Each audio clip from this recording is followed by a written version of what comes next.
Assalamualaikum sahabat ruang belajar, apa kabar semuanya? Semoga sehat selalu. Ketemu lagi dengan saya Eko Prasetyo. Selamat datang di ruang belajar. Tanpa terasa 2024 telah berlalu. Kini kita telah memasuki satu kalender baru, yakni tahun 2025. Gimana tahun kemarin? Puas? Senang? Atau merasa banyak hal yang harus diperbaiki? Gimana dengan goal setting kalian? Biasanya di awal tahun kita itu sibuk netapin resolusi, netapin target. Tapi nyatanya di akhir tahun ya gitu-gitu aja. Nggak ada yang tercapai. Kalaupun tercapai itu sebagian kecil. Berapa kali sahabat semua netapin target di awal tahun, tapi di akhir tahun hasilnya sama? Gagal juga, gagal lagi. Pertanyaannya, penting nggak sih bikin goal setting tiap awal tahun itu? Terus kalau memang itu penting, kenapa terus saja berulang kita gagal? Terus bagaimana dengan ada sebagian orang yang ada di sekitar kita yang mereka itu mengatakan goal setting itu penting, mereka berhasil, tapi kenapa saya gagal? Jika kamu merasa resolusi yang kamu susun di awal tahun selalu gagal tercapai di akhir tahun, kamu nggak sendiri kok. Hasil riset menunjukkan 92% orang-orang yang menyusun resolusi di awal tahun itu mereka gagal. Yang berhasil cuma 8%. Penelitian lain menunjukkan ketika memasuki minggu kedua bulan Februari, resolusi awal tahun mereka sudah pudar. Sudah nggak punya semangat lagi untuk mencapainya. Dan akhirnya apa? Ya gagal. So, kalau gitu penting nggak sih resolusi itu? Kita harus ngapain? Kesalahan terbesar orang-orang yang bikin resolusi awal tahun itu, mereka itu nggak ngukur ada di level mana diri mereka.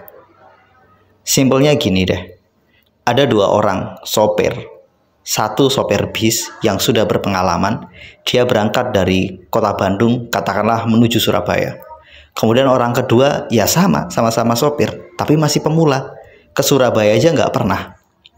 Si sopir yang berangkat dari Bandung ke Surabaya yang merupakan sopir bis itu mereka punya resolusi akan sampai di kota Surabaya pukul 6 pagi.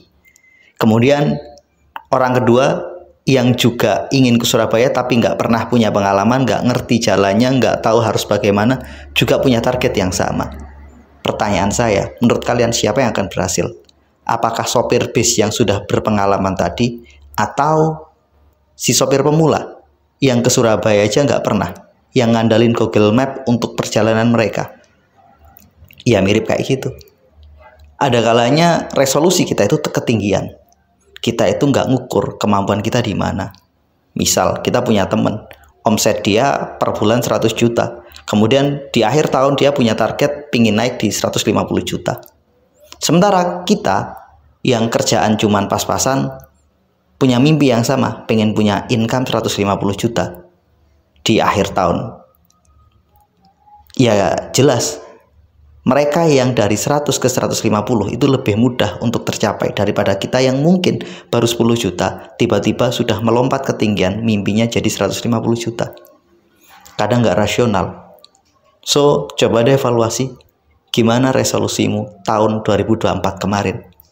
Apa yang bikin gagal di tahun 2024? Apa yang bikin gagal di akhir Desember 2024 kemarin? Terus gimana dengan sekarang, di Januari ini? Apakah masih punya niatan nentuin resolusi untuk dicapai di akhir 2025 nanti? Sebenarnya netapin target yang ingin dicapai di akhir tahun itu harus.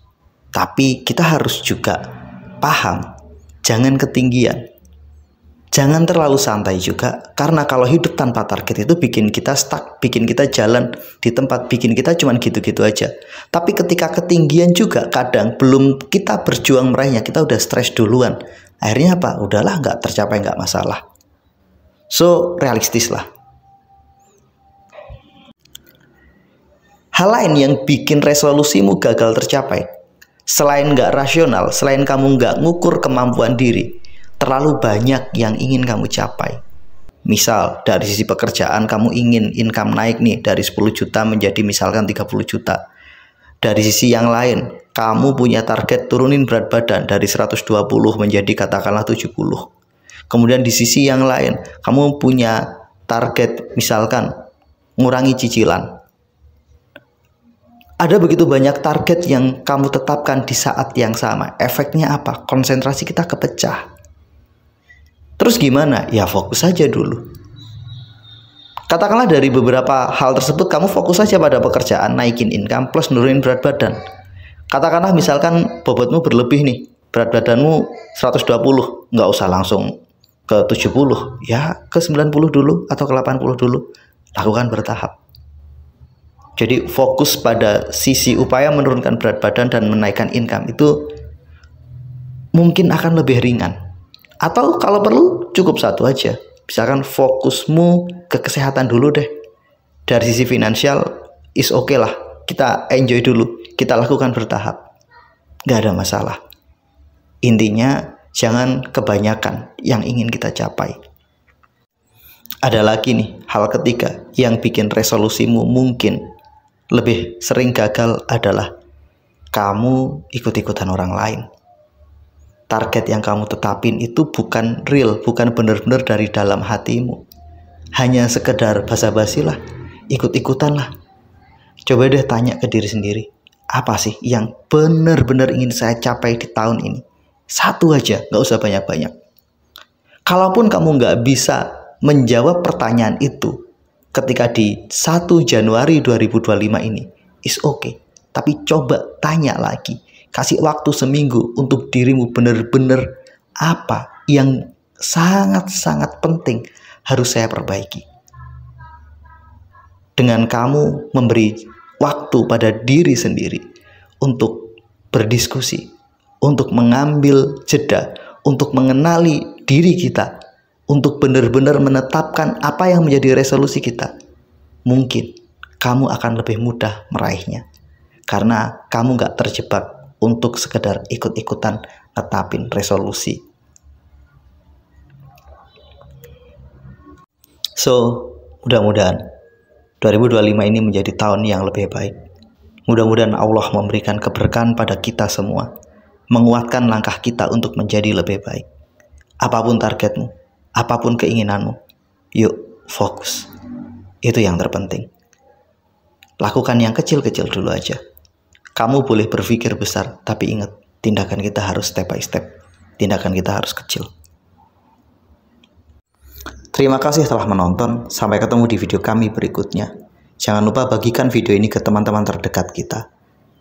Silakan klik tombol subscribe, nyalakan notifikasinya, atau boleh deh berkomentar. Mudah-mudahan apa yang disajikan memberi kebaikan untuk saya dan kalian semua. Terima kasih. Assalamualaikum warahmatullahi wabarakatuh.